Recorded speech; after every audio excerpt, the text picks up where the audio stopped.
Welcome back to the Peanut Butter and Mountains podcast. This is episode number 64, maybe something like that. I'm not quite sure. We'll figure it out when we upload this. But we have a very special episode today because this is going to be my first ever AMA or Ask Me Anything episode. And so what I did was I posted on my Instagram. So if you're not following me there, that's a really good place to contact me and DM me and basically communicate with me. That's where I'm doing most of my stuff. But anyway, I posted on there for people to ask me any kind of questions that I could bring up on my podcast. And we had a lot of really good ones. So I'm going to read off the questions one by one here. I'm going to be totally honest. We're not skipping any of the questions. Let's jump right in. Let's see what we got here. Okay, number one, we have from Sarah_Durham, who's actually an OCA student, an Outdoor Creator Academy student of mine. Pretty cool there. And congrats on the 100-mile finish that I saw you do. She's been crushing some ultra runs lately, so that's really cool to see. So Sarah asked, what is your fitness routine weekly? So this is a tough question for me because my fitness routine is periodized, meaning every period of the year is going to look a little bit different depending on what my goals are.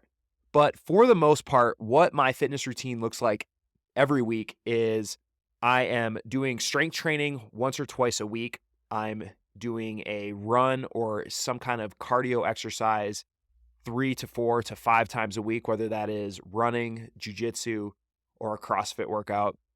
I'm doing mobility every single day. I'm doing yoga once a week, and I'm getting in the sauna at least 2 to 3 times a week. Now, like I said, this is really going to be dependent on what it is that I'm training for in my life at the time. Because prior to what I'm training for right now, which was basically the Uinta Highline Trail, and it was and just, making sure that I was up to par hiking 14ers and running those 14ers. So what I was doing prior to that, kind of in the off season leading up into the summer, was doing a lot of muscular endurance workouts. So I would do that once a week. I would lift my legs once a week. Then I would lift kind of an upper body, full body routine once a week. So honestly, it's a really good question, and it really depends on what period I'm in. And so we could probably do an entire podcast on this because what's going to happen is I'm going to be running rim to rim to rim here next weekend. And so right now what I'm in is actually a taper. So I'm actually upping my sauna game right now because it's going to be hot in the Grand Canyon. And I'm not doing as much leg lifting as I usually do. But now after that is I'm going to go kind of get into the period of, okay, now I'm going to be replacing running with a lot of ski touring. So most of my cardio is going to be coming from that zone 2 ski touring. I'm probably going to mix in a tempo run because I want to get my legs faster. So I'm probably going to do that once a week. But I'm probably going to up my strength training during this time too. And then I'm also going to increase my jujitsu training as well, just because I'm not hammering my legs and not in a constant state of fatigue the entire time. That's what my routine looks like. I could probably do a full episode on this, but I think we will do a full episode on that. So we'll probably come back to that. Shoys.n.the.woods, another OCA student actually, it asks, what are your adventure plans in the next year and how does business fit into it? That's a really good question because this year, honestly, and you may not have known it, but I've really was buckling down on my business career for this year. And the reason was because obviously I quit my job on January 14th. And I was really looking forward to growing the business, and that's really what I focused on during this entire season. If you kind of follow me, I didn't take exorbitant amounts of like weeks at a time trips. I was mostly doing maybe a week at a time, a few days at a time. And that was purposeful because I had a lot of work to do in my business. And so next year, it's going to be a little bit less on the business side, I think, but a little bit more on my adventure side. And my main objectives for next year, number one is Denali. So climbing North America's highest peak in Alaska. We want to fly in there, camp on the glacier, have an expedition, and climb Denali. Now, that has a lot of moving parts to it. And that's just not just me doing this. This is going to be me plus a lot of other people. So those moving parts all have to kind of come together. So I would say that one's a preliminary plan. But the one that I'm definitely going to be doing is the Long Trail next year, which is through the state of Vermont. And that's just going to be my longest through hike since the CT in 2021.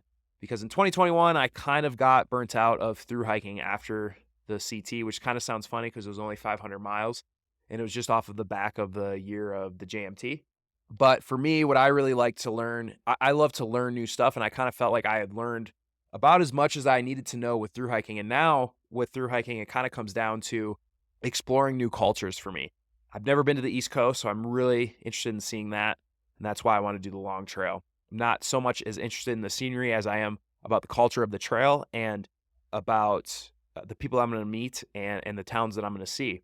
To me, through hiking is the way that I explore areas now. I don't even really or traveling through an area like I completely traveled through an area if I haven't through hiked it. So that's just a way for me to get intimate knowledge of the area and something that I've found super fun. The next thing that I'm probably going to be working on also is completing the Colorado 14ers. So only got 15 done this year, so plan on doing a lot more of those. And I think they would be good training for the Long Trail, also Denali. Delaney Harris, 11, says relationships. And so I followed up with her on this and asked what she specifically wanted to know. And she basically said, yeah, so she says, you have some interesting perspectives on relationships just from listening to the podcast. And like the stuff you say about psychology, self-awareness is really good. So I guess we can really pair her question with another one, which was from J.Rose227. She said, attempting to date / maintain relationships when your priority is outdoor adventures and fun. And I just responded back to her, yeah, I'm still trying to figure that one out. And to be honest, yes, I still am definitely still trying to figure that one out. And the best advice that I guess I've learned for myself that I could give other people with this is for me, I do not believe it will work out if I just have somebody that is like supportive of what I'm doing, which is great. Like I wouldn't get in a relationship if they didn't support me in what I was doing, but I don't think it's going to work if they aren't also involved in this outdoor niche that I'm also in. And so I'll give you a quick example of like my last relationship, super supportive of the things I was doing, but we never shared a lot of quality time because she didn't like to do the stuff that I was doing. And to be completely honest with you, this is my fault. I didn't completely like to lower my bar to doing the things that she wanted to do, which would be like a small day hike or that I could trail run in a third of the time. And so that's something that I've been struggling with. So I think for me, what I need to find and what probably people need to find in their life too is somebody that's on their exact level, but that's also willing to grow with them. I think somebody having that growth mentality is super important, especially in the outdoor community, because there's so many things like when you learn a skill, you can then take those skills and use it in another aspect of your outdoor life. And if you don't have that growth mindset and you're scared to try other things or you're scared of heights, so you're never going to climb, that could be a problem for a relationship for me. So I would say find somebody that's on your level, but also able to have a growth mindset. Crystal_B23 says, your lack of shirts. So Crystal's an old coworker of mine and we're good friends, but she always gives me crap because I am a lot of times not wearing a shirt in my videos or pictures. And the reason is because I don't like being hot. I don't like being hot when I run, when I work out. I hate doing that stuff. I notice in myself a noticeable performance increase when I remove a layer, which would happen to be my shirt, and I just expose my skin to the air. And one of the things that I picked up from a FKT holder was the fact that one of the reasons why you will slow down especially in an endurance event is because your body begins to overheat. And when I heard that, it made a lot of sense to me, especially if you're wearing a hat, you're wearing a shirt, you're wearing a sun hoodie.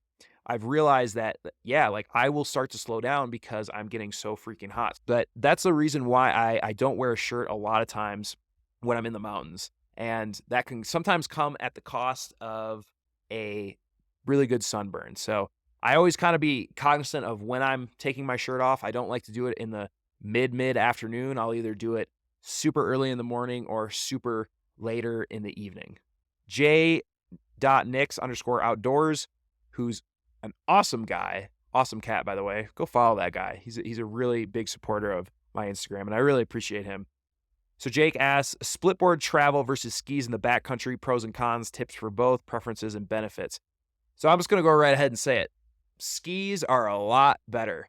If you don't know how to either ski or snowboard, pick up skiing because it's way more efficient in the backcountry. And I can say that as a splitboarder because anytime I go with a skier, skiers are so much faster because they have lighter gear, number one, and they just don't have as much stuff they don't have to take apart their skis, put it together like a puzzle piece, and click everything in together, put your bindings on. There's just a lot less moving parts. So skiing is way more efficient. That being said, I am a splitboarder, and I still do love splitboarding. It's just very tough when you're going with skiers. Splitboarding tips, I guess, would be, splitboarding tips. I have to think about that. Make sure you're bringing a tool to fix bindings. Make sure you're bringing those, what are those called? Those little straps, those little ski straps. I forget.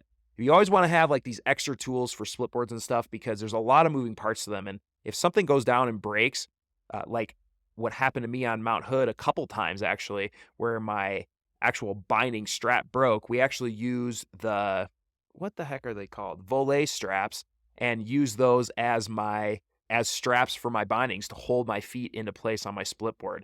So those are super, super key to have.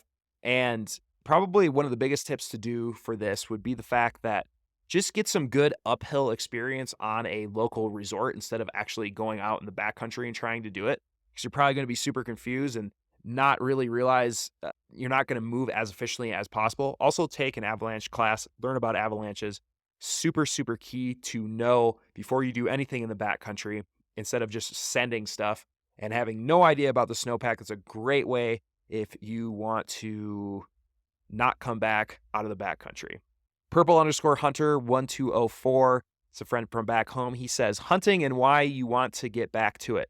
So hunting and I have a very interesting relationship. The actual reason why I moved out west, the whole reason I moved out west actually was because of hunting. I'm going to get a different shirt on here. So really the whole reason I moved out west was actually because of hunting. And now I don't really do it that much anymore. I was successful in harvesting an elk one time with my bow, actually with Purple Hunter. But I wouldn't have went hunting that day if he didn't peer pressure me into going. But was successful in that, and that has been my one bow harvest out west, and really only my single harvest out west as long as I've been out here. Now, I kind of got away from it when I started jiu-jitsu because I was training a lot of jiu-jitsu, and then I got more into backpacking and to climbing and everything that I do right now. And so hunting has kind of fallen by the wayside just because it still occurs in a pretty decent month, especially to do climbs. Now, as a Wyoming resident that I'll be next year, totally plan to get my tags and do a lot of hunting, especially in October and November, because that's going to be kind of the shoulder season where I'm not going to feel as guilty for not doing stuff in the mountains. So I cannot wait to do that. There's a lot more opportunities in Wyoming now than where I was in Oregon. The other thing is in Oregon, I just wasn't inspired by the country that I would be hunting in. It was a green tunnel, wasn't inspiring to me. And if it's not inspiring to me, I don't like to do things. So, and the whole reason I go outdoors is to be inspired and to feel good. And so that was something that just didn't sit well with me. Super short seasons as well. So I'm super pumped to get back into that next year. So if you're interested in that, or if you have any tips for me for hunting out here, would be greatly appreciated. Conley Harris asks, trail you plan on doing in 2024? So like I said, the long trail in Vermont, if everything works out. Side note, why is there no outdoorsy influencer event? That'd be kind of cool. That would be fun to have some type of outdoorsy influencer event. So if anybody wants to create one, I guess I could probably take that on too, but yeah. So Joseph says, how do I become a sexy beast such as yourself? I'll be taking notes, son. This is a guy that I do jiu-jitsu with. Great guy. Really good fashion sense. I'm actually going to be taking some of my fashion sense from him. So, yeah. All right. So some other ones here is shoys.sh.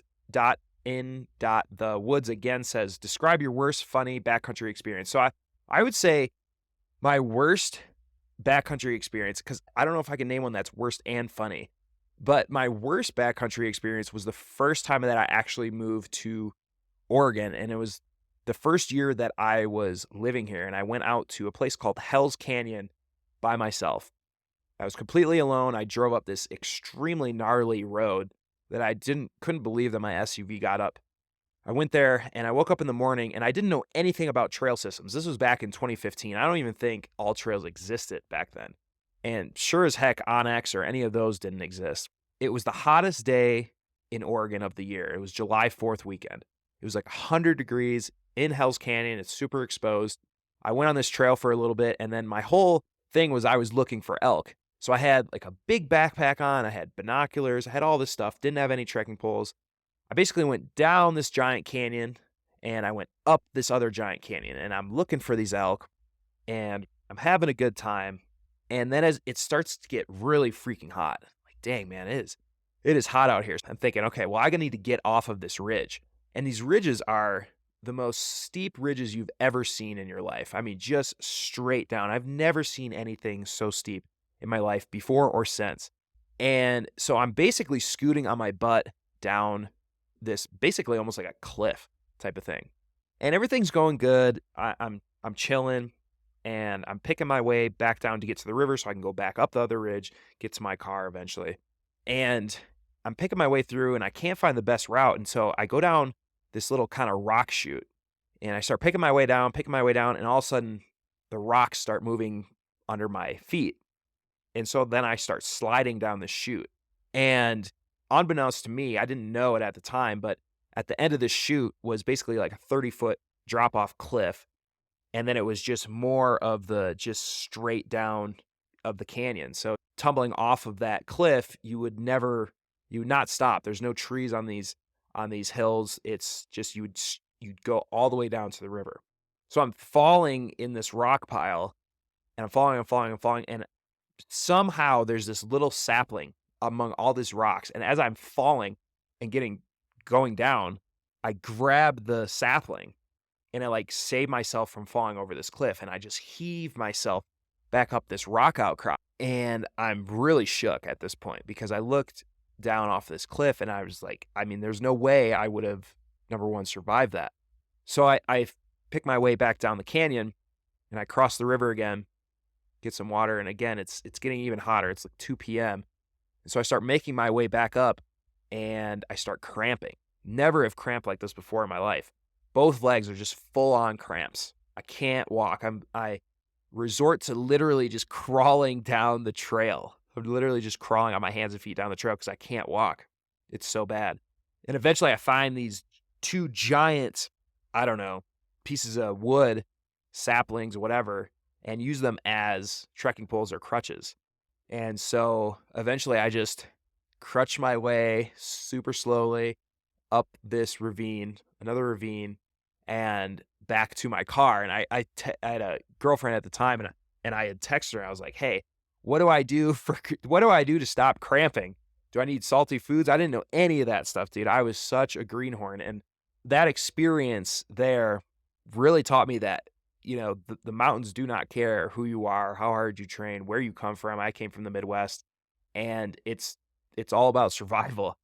And so, you know, looking back on that to where I am now, there's so many decisions that I would not have done then that I did do, that I guess it kind of is funny looking back at it now, but it did really freak me out. And to this day, I am still very cognizant and very, I wouldn't say scared, but more aware of my steps. And especially if it's going down a slope, I'm very careful about where I'm stepping. And so some of that has kind of stuck with me for quite a while still, especially when I'm down climbing something on a rock. Tori Talks Trails asks, what income goal did you set for yourself to quit and go full time? I didn't really set an income goal, but I think in the back of my mind, I knew that if I was basically replacing the income that I was generating from my job or very close to it, that I could likely go full time into it. But essentially what really happened with that was I did do that, but what really happened was I kind of just eventually just got ticked off of going to the job.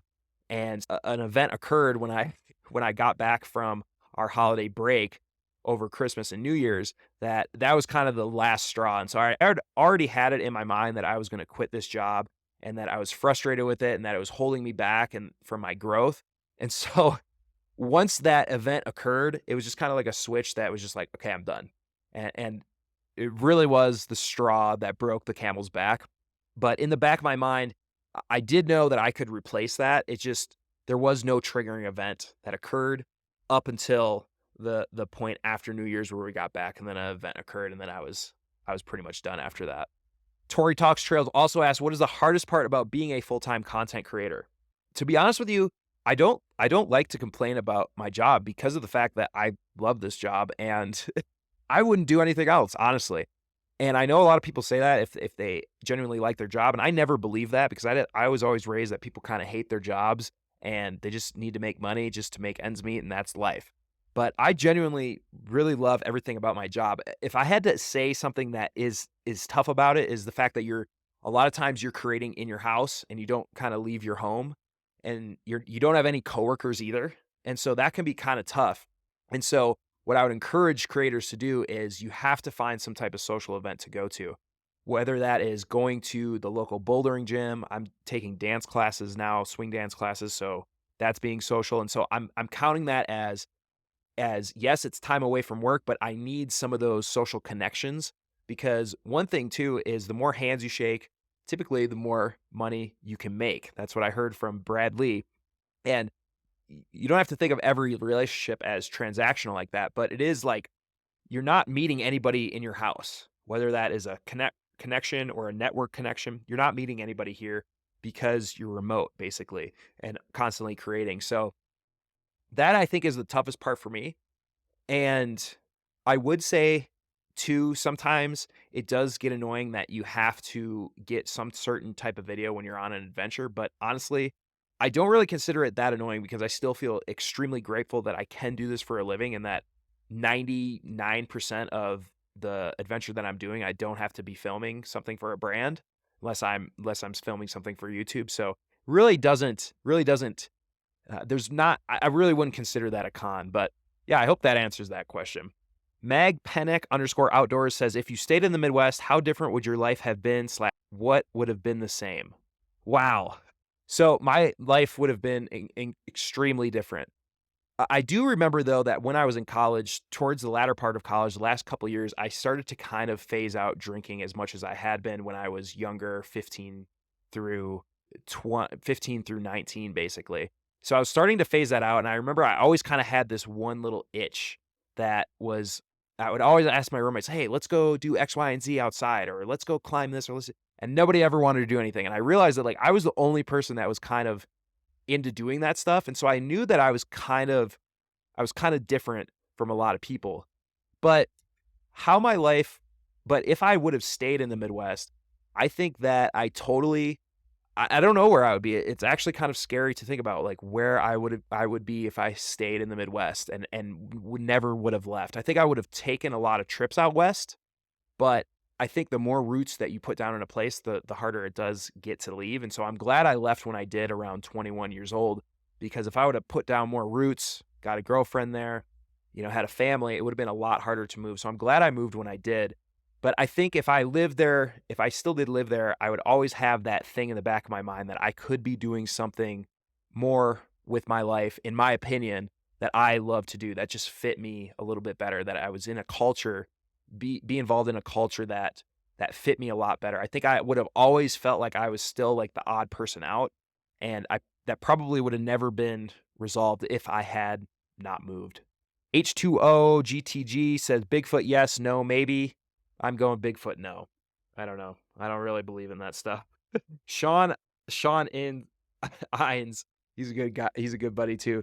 Asked me about trail tales. So basically, trail tail, which is long trail hikers hooking up on trail. I haven't ever done that because every time that I was on the trail, I had a girlfriend. So hey, with the long trail, man, I'm gonna be single and at the expense of sounding corny, ready to mingle, man. So Vermont, here we come. So if you like this episode, please give a 5-star rating on Spotify and give a like on YouTube.